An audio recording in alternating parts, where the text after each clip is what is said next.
आपके हेयर के लिए कौन सा एंटी डैंड्रफ शैम्पू चाहिए, कितनी फ्रीक्वेंटली यूज करना है, उसका ध्यान रखना है, कोई डेफिशिएंसीज है उसको टेक केयर करना है।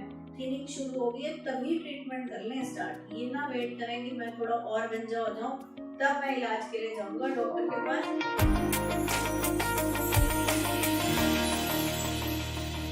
Hello everyone, this is Vitushi and you are watching the Good Health Show.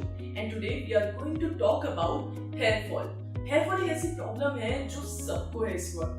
And for that we have Dr. Suruchi with us. Hello ma'am, how are you? Hi Vitushi, I'm good. Ma'am to start interview मैं आपको कहना चाहूंगी कि आपके बहुत ही सुंदर बाल हैं.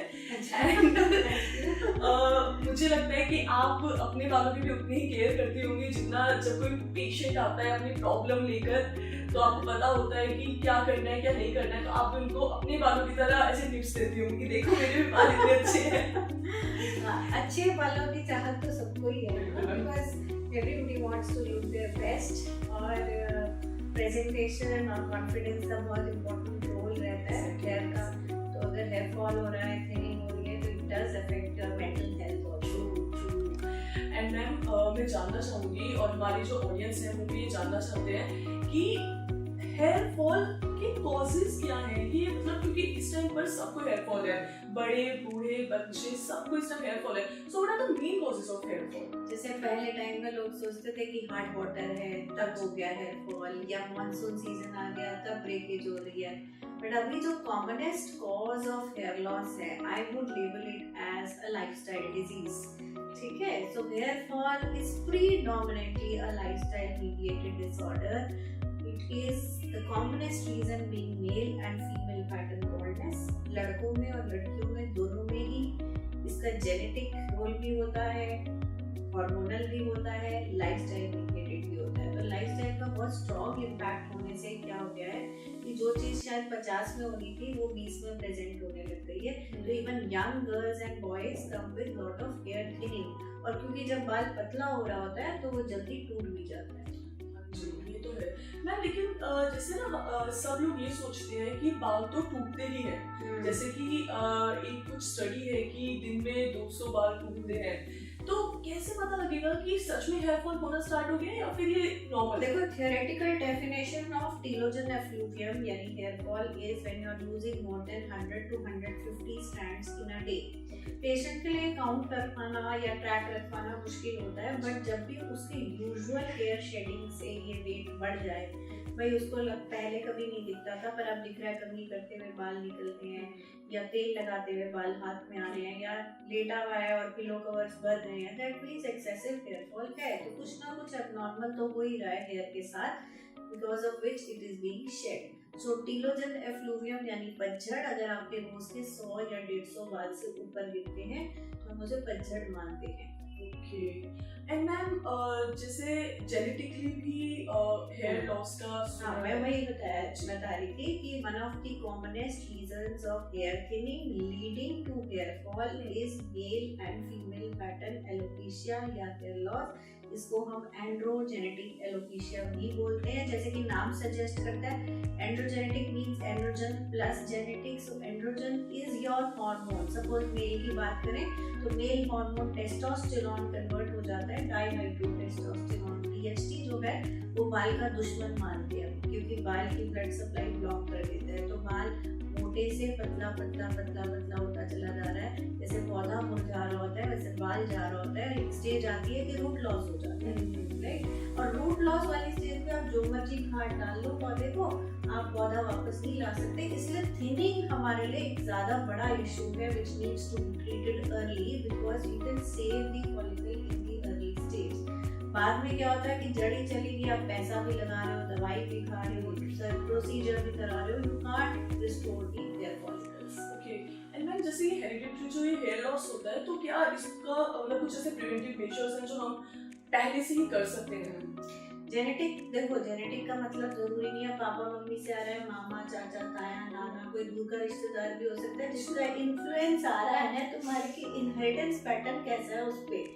अच्छा, अब जेनेटिक है, हार्मोन्स है और लाइफस्टाइल, ये तीनों मिलके बाल की ब्लड सप्लाई को कम करते जा रहे हैं. तो अब हम क्या कर रहे हैं कि जेनेटिक को आप जीन्स तो चेंज नहीं हो सकती ना, तो तभी ये टग ऑफ वॉर है, मतलब आपको एफर्ट मारना है बाल को जाने से रोकने के लिए। एक पर्टिकुलर एज तक तो रोकोगे ही ना, जब तक बाल एक बहुत ही बड़ी नेसेसिटी है, और क्योंकि आपको बाल सोशल रीजन के लिए ज्यादा चाहिए होता है, तो अंडरस्टैंडेबल है कि कम से कम जब तक शादी, क्योंकि एक बड़ा सोशल इवेंट है इंडिया में, कम से कम तब तक तो आप यू वुड वांट की hair should stay. Of course इसके बियॉन्ड भी फॉर योर ओन कॉन्फिडेंस आप चाहोगे कि हमेशा बाल सर पे रहे, तो केयर ये करनी है कि हार्ड वाटर का यूजेज है तो वो अवॉइड करो, आरओ वाटर यूज कर लो, वाटर सॉफ्टनर्स लगवा लो, डैंड्रफ है तो एंटी डैंड्रफ शैम्पू हफ्ते में 2 बार डॉक्टर से डिस्कस करके भाई, क्योंकि कई बार एंटी डैंड्रफ शैम्पू में भी टॉलरेंस आती रहती है, आपने लगाया अभी कुछ टाइम को वर्क किया, थोड़ा टाइम बाद वर्क नहीं करेगा। डैंड्रफ शैम्पूज अगर हार्श भी हो सकते हैं, तो आपके हेयर के लिए कौन सा एंटी डैंड्रफ शैम्पू चाहिए, कितनी फ्रीक्वेंटली यूज करना है उसका ध्यान रखना है, कोई डेफिशिएंसीज है उसको टेक केयर करना है। थिनिंग शुरू हो गई है तभी ट्रीटमेंट कर लें स्टार्ट, ये ना वेट करें कि मैं थोड़ा और गंजा हो जाऊं तब मैं इलाज के लिए जाऊंगा डॉक्टर के पास, क्योंकि अभी तो मैनेजेबल है। तब तक लोग क्या कर रहे हैं, उल्टा खड़े हो रहे हैं, उंगलियां रगड़ रहे हैं, प्याज का रस लगा रहे हैं, तो इतने में कई बार समय बीतता चला जाता है। You are not realising that every day some of the roots are saying goodbye to you. ठीक है, तो जितनी जल्दी, जहाँ आपने देखा कि हेयरलाइन रिसीड हो रही है, यहाँ वॉल्यूम कम होना शुरू हो रहा है, बाल पतले हो रहे हैं, स्किन शो होना शुरू हो गया, अभी देरी की जरूरत नहीं है, you should reach your dermatologist. And ma'am जैसा आपने बोला कि शादी तो ठीक है, लेकिन कुछ लोगों का काम ही बिल्कुल से चलता है, तो जैसे अब वो गिफ्ट बाहर से पैकेजिंग तो अच्छी होनी चाहिए ना, तो पैकेजिंग का हिस्सा बाल भी है। आप जितने प्रेजेंटेबल लगोगे, चाहे वो आपके अपने खुद के कॉन्फिडेंस के लिए, चाहे पब्लिक डीलिंग के लिए, चाहे लोगों से मिलने के लिए, चाहे शादी के लिए, चाहे सोशल गेट टुगेदर, सब कुछ का पार्ट है। Of course that's why it's important. और बॉडी के लिए चाहे फंक्शनल यूजेज उसका कम है, बट सोशल इम्पैक्ट, और I would also say that hair loss has such a strong mental impact that you can label it as a mental health disease also at a time when you are losing so much of hair। जब बाल जिसके जा रहे होते हैं उसके साथ बैठ के देखिए कि वो बेचारे की मेंटल स्टिग्मा कितना जबरदस्त हो रहा होता है, स्ट्रेस लेवल हाई हो जाते हैं, तो एक विशियस साइकिल बनता जाता है, stress leading to hair loss leading to more stress, and then you are not coming out of it. तो जैसे आप बता रहे हो कि लाइफस्टाइल चेंजेस हमारे लिए बहुत ज़्यादा इम्पोर्टेंट है, अगर हमें अपने बालों का ध्यान रखना है तो मैं जानना चाहूँगी कि ऐसे कौन से लाइफस्टाइल चेंजेस हम कर सकते हैं अपने हेयर फॉल को प्रिवेंट करने के लिए, साथ ही जैसे न्यूट्रिशन, जैसे कुछ हमारे बालों को बहुत ज़्यादा ज़रूरी होंगे, तो वो कौन से न्यूट्रिशन? देखो, जो अच्छी डाइट में बाल केराटिन से बनता है, केराटिन एक प्रोटीन है, प्रोटीन क्वांटिटी अच्छी होनी चाहिए डाइट में, तो मिनिमम हम बोलते हैं एक इजी कैलकुलेशन के लिए कि अगर 60 किलो का बन रहा है तो 60 ग्राम प्रोटीन इंटेक तो डेली होना ही चाहिए। इंडियन डाइट्स जो ज़्यादा कार्ब्स और फैट्स पे फोकस करती है ना, फिर रोटी, चावल, आलू वगैरह, तो ये चीज़ों का रिस्ट्रिक्शन रखना है, प्रोटीन से ज़्यादा आपने कंजम्पशन इंक्रीज करनी है। फिर ग्रीन लीफी वेजिटेबल्स जैसे स्पिनच हो गया, बीन्स हो गए, और जितनी भी हरी सब्जियां हैं, और एप्पल, कैरेट, बीटरूट्स, एंटीऑक्सीडेंट्स ज़्यादा डाइट में लेनी है।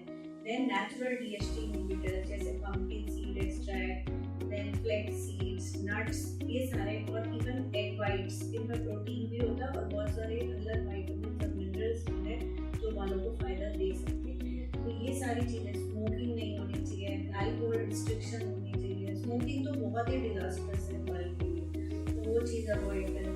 तो इन चीज़ों का हमें स्पेशल ध्यान रखना है अगर बाल बचाने हैं तो। और अर्ली मॉर्निंग योगा या एक्सरसाइज, और अगर स्ट्रेस लेवल देखो, ये कहना कि लाइफस्टाइल बदल लीजिए, 4 दिन मेरे कहने से पेशेंट मान जाएगा, 5वें दिन तो वो उसी सोसाइटी का हिस्सा है, वही ऑनलाइन रेडिएशन, वही लेट नाइट एक्सपोजर्स, वही भागती दौड़ती जिंदगी, तो इसका मतलब कुछ काम तो छोड़ नहीं सकते ना, तो उसको कॉम्बैट करने के लिए चाहे योगा करें, चाहे एक्सरसाइज करें, चाहे मेडिटेशन करें, ताकि माइंड रिलैक्स रहे।